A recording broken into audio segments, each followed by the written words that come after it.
यूक्रेन के खिलाफ रूस के हमलों का सिलसिला जारी है। रूस के ताज़ा फजाई हमलों में खार्किव में 3 अफराद की मौत हुई है, जबकि कई इमारतों को नुकसान पहुंचा। यूक्रेनी अवाम का कहना है कि रूसी फौज के हमलों का दिफा करने के लिए यहाँ पर कोई फौज या किसी किस्म के हिफाजती इंतजाम नहीं है।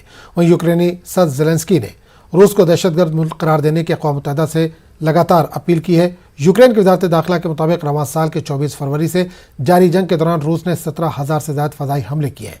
हज़ारों फौजी हलाक हुए हैं और लाखों लोगों को नकल मकानी करनी पड़ी है।